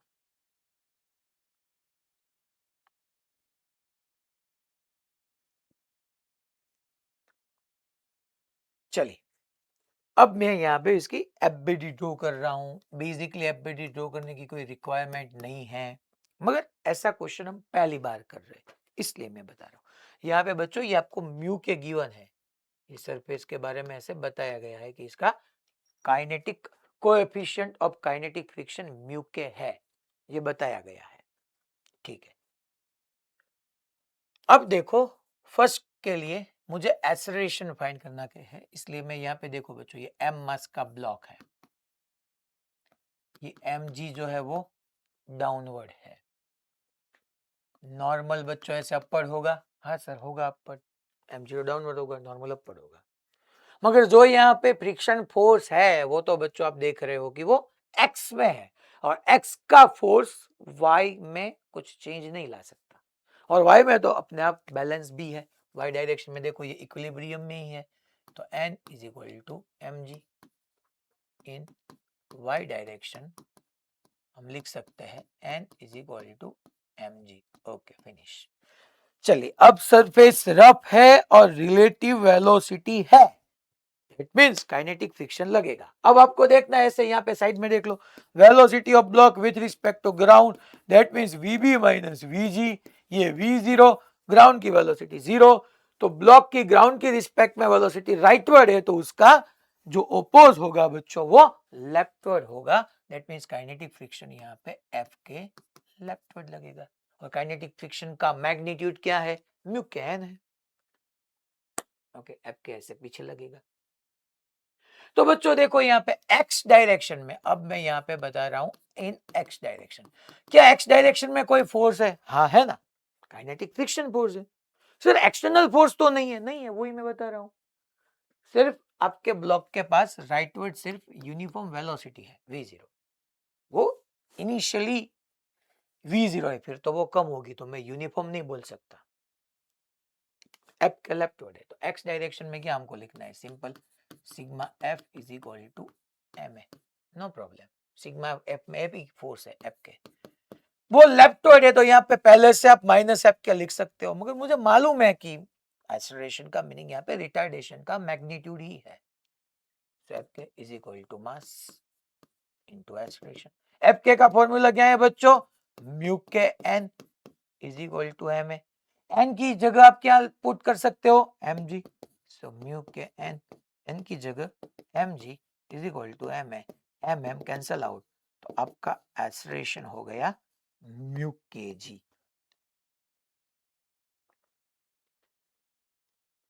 आप याद कीजिए, मैंने आपको ये बताया था 2-3 लेक्चर पहले कि अगर ऐसे स्मूथ हॉरिजॉन्टल सरफेस है तो किसी ब्लॉक का एक्सेलरेशन अगर a होगा तो इंक्लाइन प्लेन पे, स्मूथ इंक्लाइन प्लेन पे वही ब्लॉक का एक्सेलरेशन g साइन थीटा होता है, याद कीजिए मैंने आपको बताया था। तो अगर सरफेस हॉरिजॉन्टल हो और स्मूथ ना हो, रफ हो, तो एक्सेलरेशन ऑलवेज म्यू के जी ही होगा। अब उसके अलावा कुछ नया केस नहीं हमको मिलने वाला। अगर आपकी सरफेस स्मूथ हो, हॉरिजॉन्टल और स्मूथ हो, तो एक्सेलरेशन ए था, मगर वही हॉरिजॉन्टल सरफेस रफ हो जाए तो आपका एक्सेलरेशन होगा म्यू के जी। ओके, सेकंड केस देखते हैं। सेकंड में क्या हमको बताना है, चलिए टाइम टेकन टू स्टॉप। अब तो बच्चों काइनेमेटिक्स ही रही हमारी सेकंड थर्ड चैप्टर कि इसकी इनिशियल वेलोसिटी है, फाइनल 0 है, और एक्सेलरेशन भी आपका कांस्टेंट है, यूनिफॉर्म ही है ना एक्सेलरेशन, म्यू के इटसेल्फ कांस्टेंट, जी इटसेल्फ कांस्टेंट, तो कांस्टेंट एक्सेलरेशन है, सो उसका फर्स्ट फॉर्मूला ही आप अप्लाई कर दीजिए टाइम टेकन के लिए, v is equal to v0 plus at, final velocity 0, initial v0। Acceleration नहीं है बच्चों, बेसिकली तो रिटार्डेशन है ना, यहाँ पे देखो minus mu K minus minus, तो A is equal to minus mu K G मिलेगा। वो रिटार्डेशन ही शो कर रहा है ना, वो मालूम है। तो यहाँ पे एक ही जगह हमको बच्चों लिखना है माइनस म्यू के इंटू जी इंटू टी। तो यहां से बच्चों अगर आप टाइम को सब्जेक्ट करोगे तो आपको मिल जाएगा v0 अपॉन म्यू के जी। फिर थर्ड, सिंपल है बच्चों। आप d is equal to v0 t plus half A T square से भी निकाल सकते हो, मगर d नहीं है, टफ रहेगा इसलिए। फिर last, distance travel before stop. तो यहां से यहां तक बच्चों शायद उसने d डिस्टेंस ट्रेवल किया है। तो फिर से सेकंड फॉर्मूला, चलिए सेकंड फॉर्मूला थोड़ा लंबा हो जाएगा क्योंकि टाइम की वैल्यू पुट करनी है। तो यहाँ पे बेस्ट मेथड कौन सा रहेगा, last equation v square minus v0 square is equal to 2ad। अब देखो फाइनल वेलोसिटी क्या हो गई हमारी, 0, initial v0 square 2a, acceleration क्या है, एक्सेलरेशन है आपका म्यू के इंटू जी। बेसिकली वो माइनस है, रिटार्डेशन को शो कर रहा है वो, इंटू डी। तो डी को अगर सब्जेक्ट करोगे तो होगा v0 square upon 2 mu K जी। फिनिश।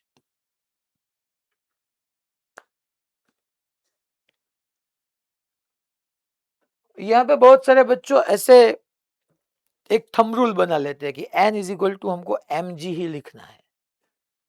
तो वो सोच को ब्रेक करने के लिए मैं और एक क्वेश्चन यहाँ पे डिस्कस करूंगा। ऐसा ही smooth surface, sorry horizontal rough surface होगी, और ऐसा ही एक केस है। देखो अब आप,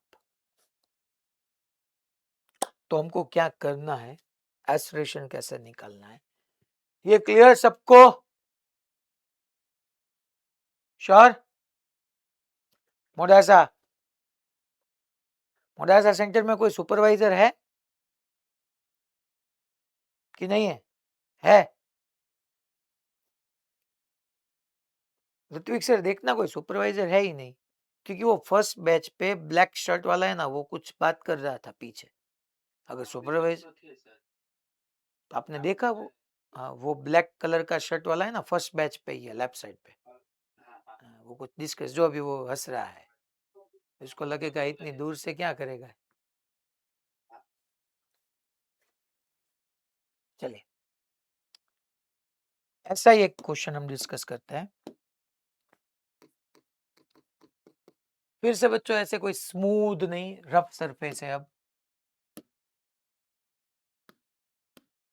ऐसे ये रफ सरफेस है, यहाँ पे कोई ऐसा ब्लॉक है, ये कोई ब्लॉक है बच्चों, मास इसका हम m बोलने वाले हैं। इस पे ये सरफेस बेसिकली आपकी रफ है, और यहाँ पे मैं ऐसे बच्चों हॉरिजॉन्टल के साथ थीटा एंगल पे फोर्स एक्सर्ट कर रहा हूं, हॉरिजॉन्टल के साथ थीटा एंगल पे मैं ऐसे फोर्स F एक्सर्ट कर रहा हूं। तो यहाँ पे मुझे क्या बताना है, फाइंड एक्सेलरेशन ऑफ ब्लॉक। क्योंकि अगर एक्सेलरेशन मिल जाएगा फिर तो आप सब कुछ फाइंड कर ही लोगे, फिर तो कोई दिक्कत वाली बात है ही नहीं। तो यहाँ पे क्या करना है, चलिए एफबीडी ड्रॉ करते हैं। तो एफबीडी में पहले सॉल्यूशन देखते हैं। चलिए ये m मास का ब्लॉक है ऐसे, तो mg बच्चों डाउनवर्ड लगेगा, नॉर्मल अपवर्ड लगेगा। उसके अलावा कोई फोर्स है? यस, यहाँ पे हॉरिजॉन्टल में फोर्स नहीं है, फोर्स के दो कंपोनेंट हमको कंसीडर करने पड़ेंगे ना, हॉरिजॉन्टल में F cos थीटा होगा और वर्टिकल में F sin थीटा होगा। तो यहाँ पे वर्टिकल में एक और फोर्स है, that is F sin theta, और हॉरिजॉन्टल में एक और फोर्स है, that is F cos theta. With respect to ground आपका ब्लॉक चल रहा है आगे, तो फ्रिक्शन होगा पीछे, और चल रहा है तो वो काइनेटिक फ्रिक्शन ही होगा ना, क्योंकि स्टैटिक Fs, स्टैटिक फ्रिक्शन तो तब होगा जब बॉडी रेस्ट पे होगी।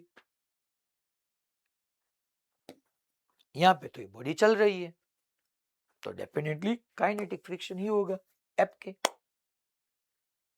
तो सर कैसे निकालना है एफ के, देखते हैं चलिए। अब हमको तो यहाँ पे क्या पता करना है, एक्सेलरेशन। मुझे एक्सेलरेशन निकालना है तो मैं यहाँ पे पहले y डायरेक्शन में डिस्कस करूंगा। चलिए y डायरेक्शन में क्या कोई मोशन है, नहीं sir. So in y direction मैं लिख पाऊंगा बच्चों, in y direction n plus f sin theta is equal to mg, n plus f sin theta is equal to mg। Upward force is equal to downward force in y direction, sorry अब in x direction देखते हैं। x में तो बच्चों acceleration है, मैं यहां पे सोच रहा हूं कि हमको राइटवर्ड एक्सेलरेशन है। तो एक्सेलरेशन है दैट मींस हमको वहां पे यूज करना है sigma f is equal to omega. और उसके लिए जिस डायरेक्शन में एक्सेलरेशन है उस डायरेक्शन के फोर्स में से ऑपोजिट डायरेक्शन के फोर्स को सब्ट्रैक्ट करना है और इज इक्वल टू ma लिखना है। Yes why not.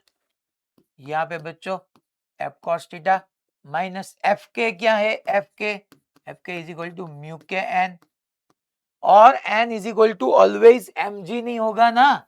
यहां पे अगर आप n को सब्जेक्ट करोगे तो n इज इक्वल टू आपको मिलने वाला है mg minus F sine theta, और इसकी वैल्यू आप यहाँ पे पुट कीजिए। So f cos theta minus mu K n की जगह हमको लिखना है mg minus F sine theta is equal to ma, और यहाँ से अगर a को सब्जेक्ट करोगे तो आपका एक्सेलरेशन मिल जाएगा, और वो क्या होगा चलिए हम लिख ही डालते हैं। That is f cos theta minus mu K bracket में mg minus F sine theta upon m, finish. a is equal to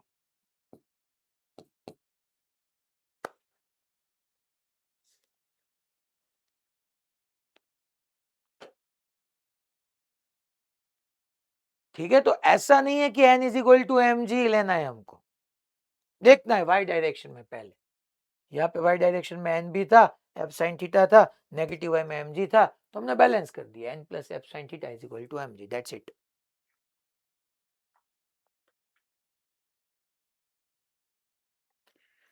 clear,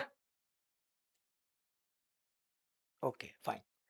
अब हम इंक्लाइन प्लेन पे यही प्रॉब्लम डिस्कस करेंगे। चलिए नेक्स्ट क्वेश्चन में आगे बढ़ते हैं। ऐसा ही क्वेश्चन हम डिस्कस कर रहे हैं। ऐसा कोई रफ इंक्लाइन है अब आपके पास, ये एक्स एक्सिस, यहां से ऐसे कोई रफ इंक्लाइन है हमारे पास।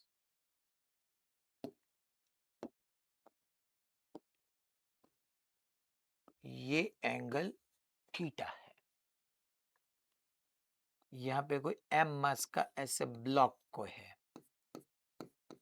एम मास का ब्लॉक है। उसकी इनिशियल वेलोसिटी फिर से बच्चों v0 ही है, v0 जो है वो उसकी इनिशियल वेलोसिटी है, इनिशियल।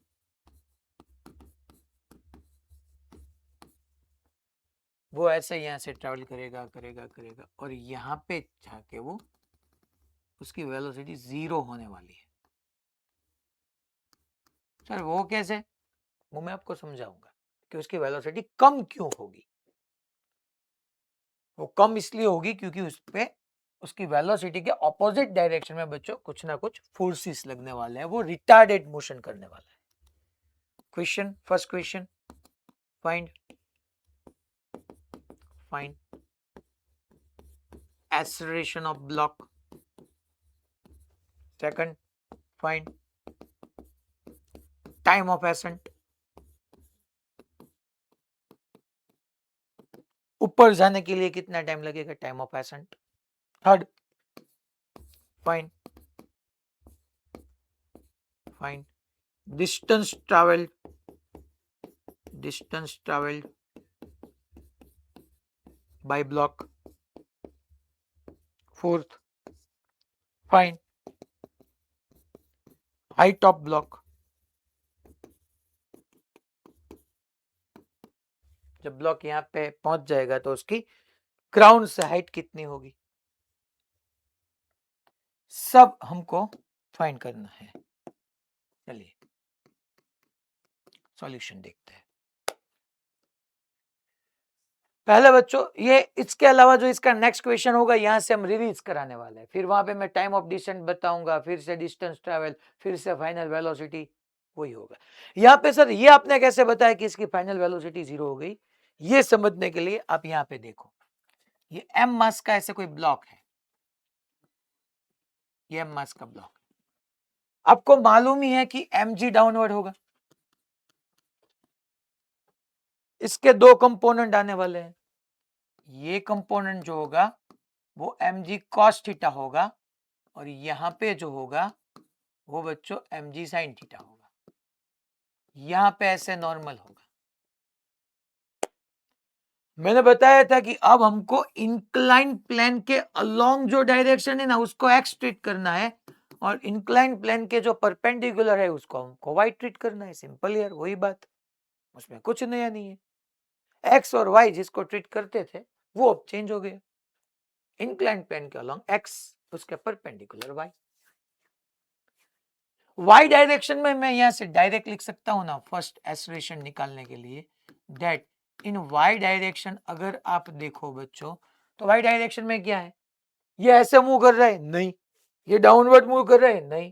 दैट मींस वाई में upward force is equal to downward force. Upward क्या है नॉर्मल, डाउनवर्ड क्या है mg cos थीटा. तो आपको सिर्फ लिखना है n is equal to mg cos theta in Y direction. अब एक्स डायरेक्शन में सर फ्रिक्शन होगा, होगा ना. मैं यहाँ पे अब बताता हूं कि ये सरफेस कैसी है बच्चों, रफ. आपको क्वेश्चन में गिवन होगी कि ये जो आपकी सरफेस है वो रफ है. यहाँ पे रफ सरफेस है, ये रफ. तो ये रफ सरफेस होने की वजह से क्या होगा बच्चों कि ये ब्लॉक आगे चलेगा. उसकी ग्राउंड की रिस्पेक्ट में वेलोसिटी देखो, ग्राउंड की रिस्पेक्ट में वेलोसिटी ऐसे है. तो काइनेटिक फ्रिक्शन क्या करता है, रिलेटिव वेलोसिटी का अपोज करता है ना, रिलेटिव वेलोसिटी का अपोज ऐसे. काइनेटिक फ्रिक्शन ऐसे होगा, रिलेटिव वेलोसिटी का अपोज करेगा वो ऐसे. क्योंकि वेलोसिटी इसकी यहां पे बच्चों कुछ ना कुछ v तो होगी. पहले v0 थी, फिर कम हुई कम हुई कम हुई. सूरज पालनपुर फर्स्ट बैच, सोना है आपको? हाँ आप ही, हाँ आप आपको ही बता रहा हूँ, सोना है ऐसा है नहीं, ठीक है. वरना वो मैं कंबल बंबल की कुछ अरेंजमेंट करूंगा. नहीं सोना है ना, ठीक. तो ये इसकी वेलोसिटी कम होगी. कम क्यों होगी, क्योंकि देखो जिस डायरेक्शन में वेलोसिटी है उसके ऑपोजिट फोर्सेस है. हम पढ़ चुके थे अगर ब्लॉक की वेलोसिटी जिस डायरेक्शन में है उस डायरेक्शन में फोर्स होगा तो वेलोसिटी का मैग्नीट्यूड बढ़ेगा. अगर ब्लॉक की वेलोसिटी जिस डायरेक्शन में है उसके ऑपोजिट फोर्स होगा तो वेलोसिटी का मैग्नीट्यूड कम होगा. तो यहाँ पे बच्चों वेलोसिटी का मैग्नीट्यूड कम होगा. तो यहाँ पे इसको मैं y बोल रहा हूं, आपको लिखना है तो ऐसे लिख डालो कि ये हमारे लिए y है और ये हमारे लिए ऐसे x है. तो अब मैं इन x डायरेक्शन आप जो करना ही, वरना आप कंफ्यूज हो गए आगे जाके. सर ये x और y तो है नहीं यहाँ पे, सर ने ये कैसे लिखा. तो यहाँ पे बच्चों जो पीछे फोर्सेस है वो mg sin थीटा एफ के, वो रिटार्ड ही कराने वाला है, डेफिनेटली है वो. Sigma F is equal to M है. चलो तो बेसिकली कौन से फोर्सेस है, first that is mg sin theta, दूसरा कौन सा होगा kinetic friction F K is equal to M A. Ideally मेरे को ये माइनस लिखना चाहिए क्योंकि ये नेगेटिव एक्स में है, मगर मुझे मालूम है कि रिटार्डिंग फोर्स है, रिटार्डेशन है, माइनस होना चाहिए ना क्योंकि ये पॉजिटिव एक्स में ऑपोजिट साइड है. दो फोर्स है mg sin थीटा और एफ के. चलिए वैल्यू पुट कीजिए. mg sin थीटा एफ के का फॉर्मूला आपको मालूम है म्यू के एन, और n की जगह क्या पुट करना है आपको, n की जगह mg cos theta is equal to m है, m m m cancel out. तो वहां से बच्चों बेसिकली रिटार्डेशन आपको मिला है minus of g sine theta plus mu K g cos theta, ये आपको मिल गया।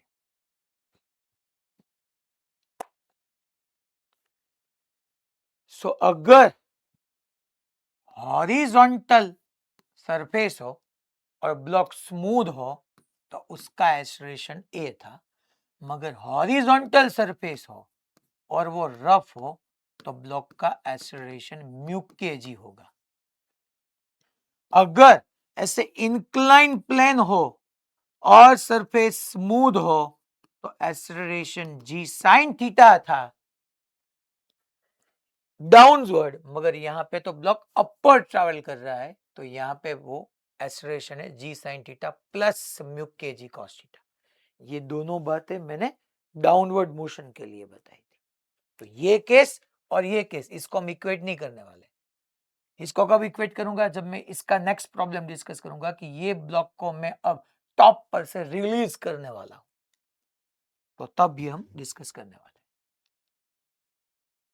अब चलिए एस्टरेशन मिल गया, दूसरा क्या है, फाइंड टाइम ऑफ एसेंट। अब तो बच्चों क्या है, सब कांस्टेंट है तो हमारी बात काइनेमेटिक्स की हुई। First formula v is equal to V zero plus A T.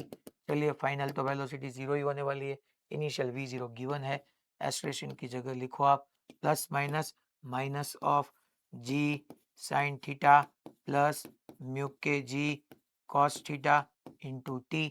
यहाँ से अगर आप t को सब्जेक्ट करोगे तो आपको मिल जाएगा v zero upon g, common ले लो, sine theta plus mu K cos theta, that's it. Time मिल गया आपको, time of ascent T T A, time of ascent, ऊपर जाने के लिए टाइम। फिर हम थर्ड पार्ट शॉर्ट करते हैं। थर्ड में क्या बताना है पार्ट में, देखिए find distance travelled by block. अब इसको मुझे अलग पेन से ही दिखाना होगा। ब्लॉक ने कितना डिस्टेंस ट्रैवल किया, इतना है, देखो तो, यस इतना डिस्टेंस ट्रैवल किया है। अच्छा फॉर्मूला कौन सा है, लास्ट। आप d is equal to V zero T plus half A T square से भी कर सकते हो क्योंकि आपके पास टाइम ऑफ एसेंट अब मिल चुका है, मगर इजी ये रहेगा ना, V square minus V zero square is equal to two A D. Final velocity zero है, initial V zero square two. Acceleration की जगह आपको लिखना है क्या बच्चों, एस्टरेशन बेसिकली है जी साइन थीटा मगर माइनस, तो मैं यहाँ पे लिखूंगा माइनस टू जी sign theta plus mu K जी कॉस थीटा इंटू डी। आपको लाइन में ही लिखना है, मेरे पास स्पेस नहीं है इसलिए मैंने ऐसे लिखा है। और यहां से अगर आप डी को सब्जेक्ट करोगे तो आपको मिल जाएगा बच्चों V zero square upon two, G को कॉमन ले लो, सो टू जी कॉमन आ गया, sine theta plus mu K times cos theta. ये आपको कितना डिस्टेंस ट्रेवल हुआ वो मिल गया। Then last find height of block. Fourth हमको निकालना है फाइंड हाइट ऑफ ब्लॉक। ये हाइट कितनी है, ये दैट मीन्स ये कैपिटल एच, स्मॉल एच बोलो कैपिटल एच बोलो कुछ भी बोलो, हमको ये निकालना है। वो बच्चों इजीली ट्रिगोनोमेट्री से निकल जाएगी। Sine theta is equal to आपको करना है opposite upon hypotenuse, opposite H है, हाइपोटेनियस हमारा डी है बच्चों, तो आपको क्या निकालना है, height. So capital H is equal to D sine theta, simple, D को यहां पुट कर दो, बात खत्म।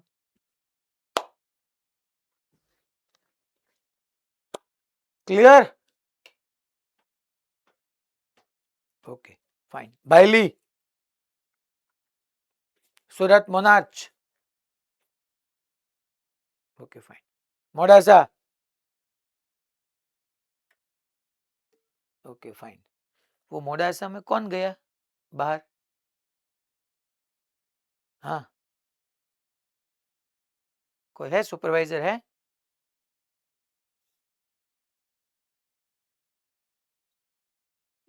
सर वो बाहर क्यों गया? आपने भेजा या वो अपने आप गया? नहीं, मैंने भेजा। क्या डिस्टर्ब कर रहा था क्लास को? हाँ। ठीक है, उसके पेरेंट्स को फिर इन्फॉर्म करना। Okay fine.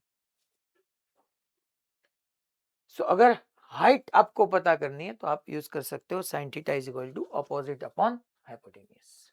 चलिए लास्ट क्वेश्चन में ऐसा भी आपके सामने क्वेश्चन आ सकता है जिसमें आपको क्या करना है कि ऐसे ये इंक्लाइन प्लेन है, ये मैं आपको होमवर्क में दे रहा हूं, ये एम मास का कोई ब्लॉक है, मैं इसको यहां से रिलीज करने वाला हूं, तो ऐसे ये ब्लॉक ट्रैवल करेगा। ये सरफेस बच्चों बेसिकली रफ है। हमको यहां पे फाइंड करना है, find first acceleration of block, time of descent, third final velocity.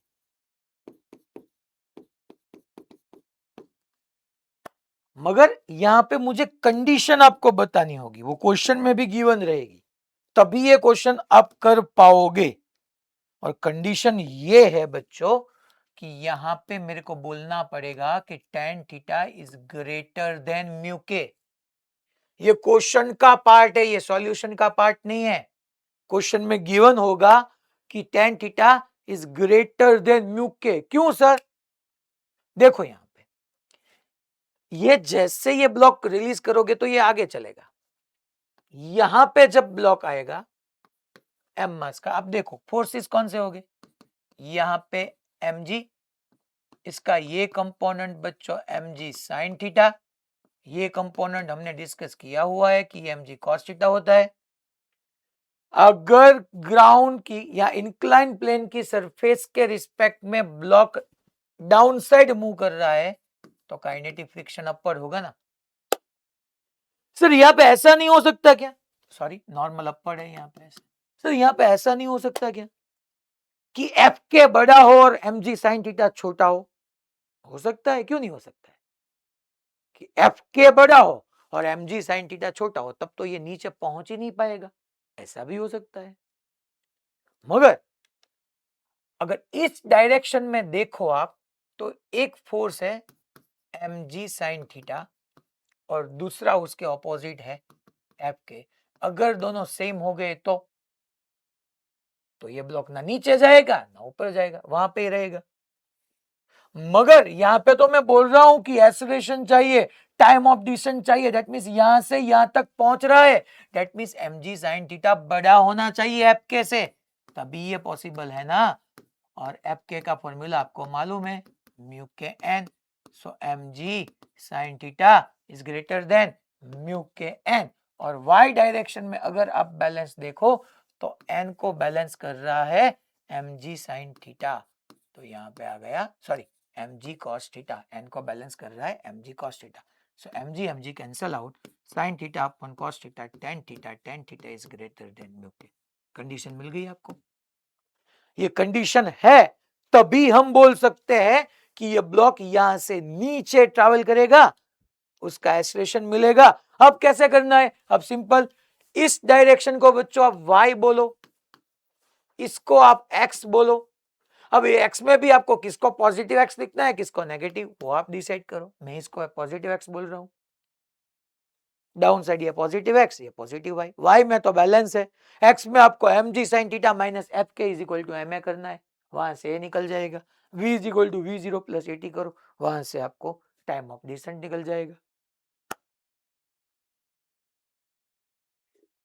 Vadodara बैली, वो वॉल के पास जो बच्चा है वो,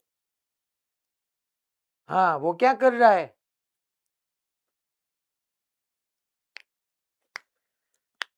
सर यहाँ पे फाइनल वेलोसिटी तो नहीं होगी हमारे पास, तो आप वो यूज कीजिए, d is equal to V zero T plus half A T square.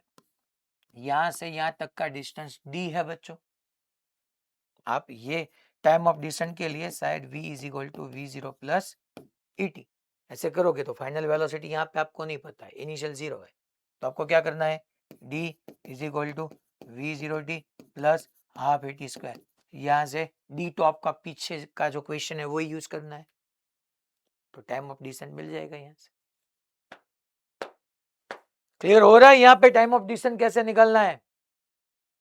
ये d क्या है, जो पिछला क्वेश्चन था जो हमने d फाइंड किया हुआ है ना, ये d, ये वो ही है, d नहीं चेंज हुआ है हमारा, क्योंकि उसी इंक्लाइन प्लेन में हमने ब्लॉक को यहां से रिलीज किया है, तो d है हमारे पास, ये from last question, from previous question आपको लिखना है।